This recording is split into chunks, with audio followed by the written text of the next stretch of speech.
At the Top Metal Recycling here on 24 Highway in Independence. Here's what I have loaded up to bring over here.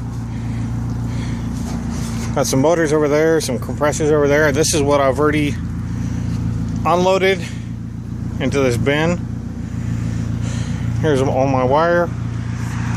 There's my dad rolling up the things. So now let's see how much we get for it.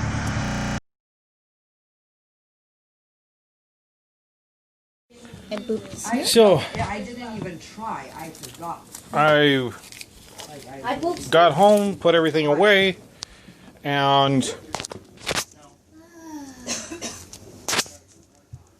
I got $102.96 for everything. So there you go.